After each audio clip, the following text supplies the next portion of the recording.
Merci infiniment de votre invitation et merci de cette collaboration.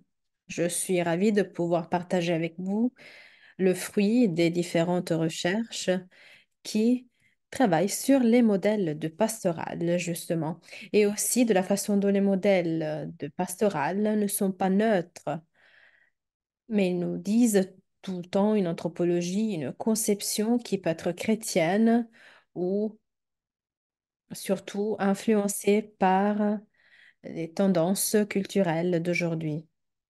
Par le passé, au sein de l'Église, et les questions qui concernaient l'éducation pastorale,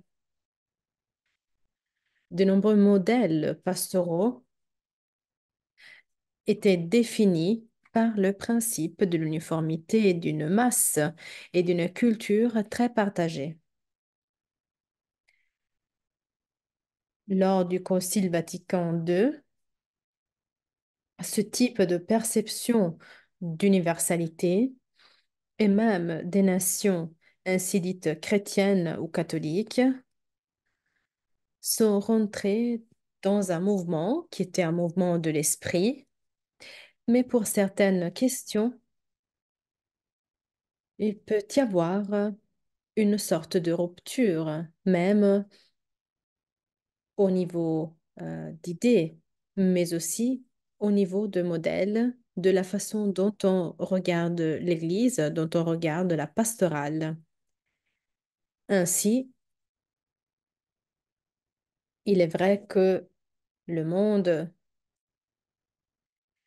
comme on a très peu de temps, je vais être très schématique, donc je vais synthétiser.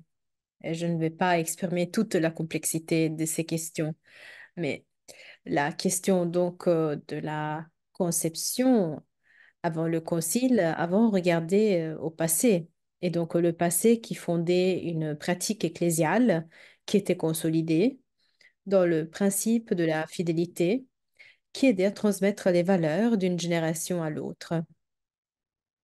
Par contre, la conception de l'avenir est donc c'est le paradigme post-concile. Où est-ce qu'on souhaite arriver? Quels sont les objectifs qu'on souhaite atteindre? Eh bien, je pense que notre génération raisonne de façon pacifique de cette façon, mais je pense qu'il y a certains risques qui se présentent, car même l'influence des temps modernes et du raisonnement organisationnel et managérial qui était commun dans les années 60, 70 et 80 a une influence sur notre façon de concevoir la pastorale. Si nous considérons un exemple classique de l'organisation et de la conception, Peter Drucker, son modèle est en soi d'une anthropologie rationnelle et de volonté où un besoin peut être un besoin pastoral, peut être un besoin individuel. Et par l'œuvre de la raison, cela se traduit en objectif. Face à un objectif,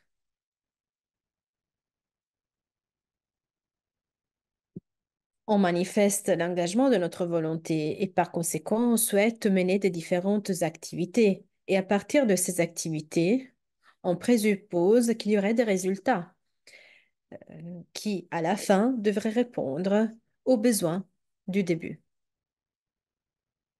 Bien évidemment, j'ai simplifié le concept, mais je pourrais également dire que je n'ai pas trop simplifié, c'est-à-dire que j'ai inclus dans le modèle de conception les capacités humaines de la rationalité qui peut analyser la réalité en faisant une distinction, une séparation. Et donc, nous avons, comme nous l'avons entendu aussi dans l'introduction, de nombreux objectifs. Très souvent, notre pastoral, des objectifs qui se multiplient et qui influent dans la perception des uns des autres, un système complexe. Les activités sont encore plus et les résultats sont incertains. Dans l'époque postmoderne, où nous vivons, nous sommes un peu dans la fluidité du monde. Et donc, ce n'est pas dit que les activités pourraient atteindre les résultats espérés, les résultats attendus. Et donc, raison, volonté, mais il nous manque des éléments essentiels à la vision anthropologique catholique,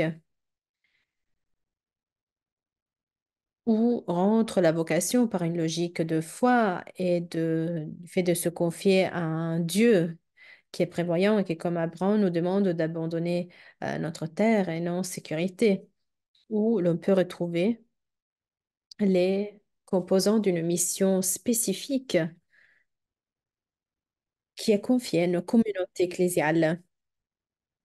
La mission ne retrouve pas toujours une correspondante d'un besoin qui est défini de façon rationnelle et qui peut se traduire en objectif très concret.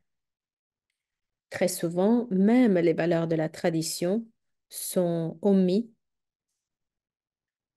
en raison du fait que les besoins semblent être toujours nouveaux, originels, et donc ils nous bouleversent de nos sécurités et ils nous font percevoir que la tradition n'est plus actuelle, n'est plus à jour, et donc il n'y aurait plus de relation avec nous. Et c'est là que l'on pêche d'être trop moderne, de penser encore à une idée d'un développement linéaire qui procède et où le passé ne joue plus aucune partie. Même au niveau de sciences d'organisation, dans le modèle de la conception par objectif, qui est très récent, très moderne, a des limites. Par exemple, c'est toute une question d'opportunité, de menace, qui est un peu négligée dans la logique des objectifs. Et surtout, la question des ressources humaines, des ressources intellectuelles, des ressources de formation. Elle ne rentre pas dans cette logique du besoin objectif, activité. Mais parfois, les ressources sont cruciales, notamment les ressources de formation et les ressources humaines, afin de mener des activités ayant un impact réel dans un contexte pastoral concret.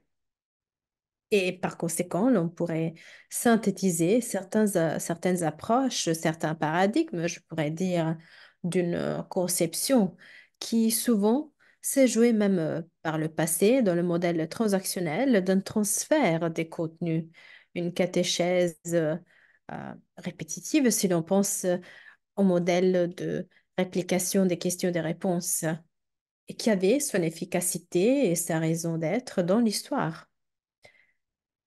Peut-être que dans notre contexte, les contenus peuvent être au niveau éthique, d'action, au niveau juridique. On souhaite faire passer certaines lois, certaines attentions.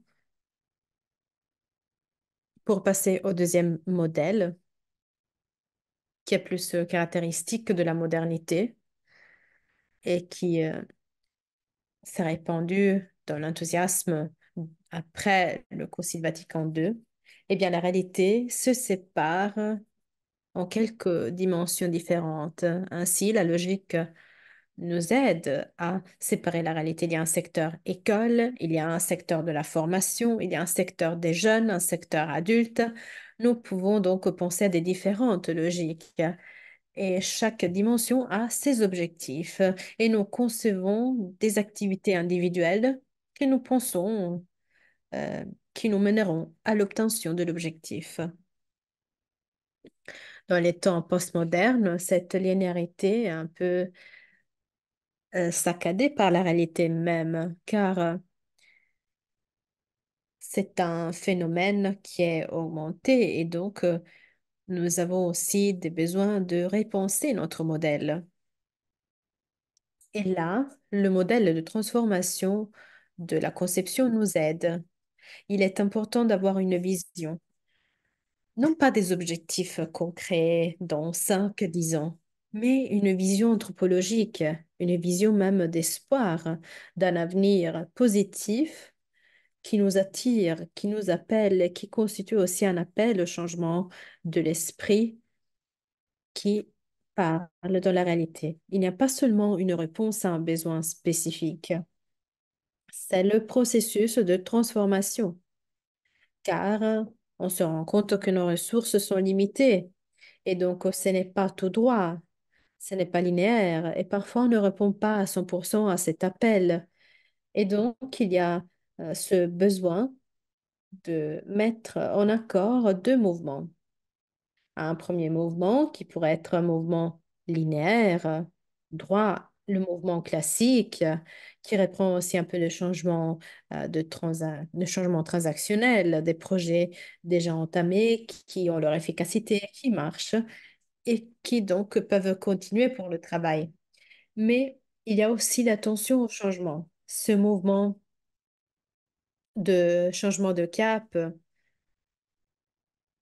car il y a des situations qui sont inclus dans un discernement pastoral où il faut repenser notre modèle.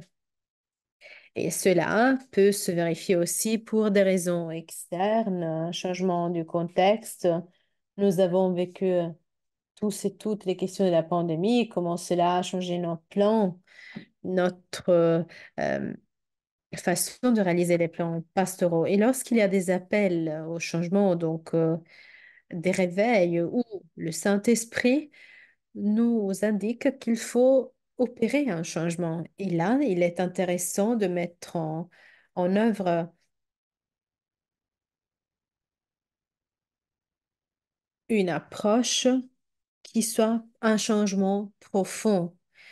Donc, pour passer d'une logique des événements qui sont toujours visibles. Les événements peuvent être gérés aussi par une logique moderne. Et peut-être que nos groupes de conception pourraient être et des experts d'organisations des multinationales. Et l'événement aura son déroulement. Mais par-dessous, il y a aussi une façon de raisonner, le magistère de l'Église, donc une vision anthropologique. Plus bas, il y a aussi nos cadres mentaux, disons, au niveau d'idées, mais aussi au niveau d'émotions intériorisées.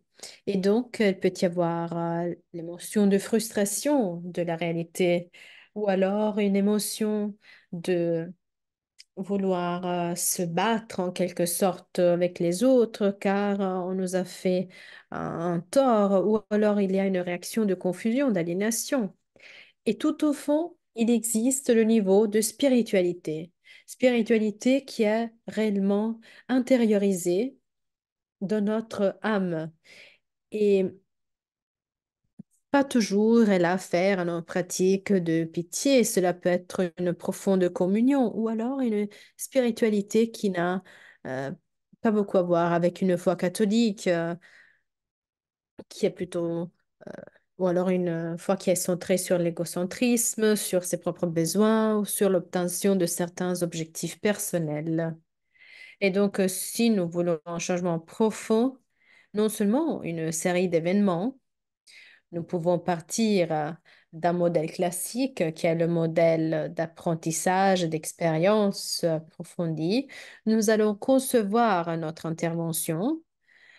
Nous allons dérouler notre action pastorale par toute une relativité de nos possibilités et par la suite, nous avons essayé de reconcevoir et donc faire une vérification sérieuse qui devient le moment crucial d'apprentissage. Et très souvent, c'est aussi la partie la plus négligée car par tous les efforts que l'on fait pour mettre en action un plan, par une série d'activités qui sont euh, assez engageantes, il faut aussi s'engager par une réflexion critique de notre action et ce qui a besoin de motivation profonde, enracinée. Il s'agit d'un appel à la continuité, un engagement constant. Mais cela nous fait comprendre aussi que de la réflexion à l'action, il n'y a pas de passage direct, juste médié par une intelligence rationnelle. Mais il y a une intelligence émotionnelle également, qui devient cruciale pour une coopération communauté et en équipe.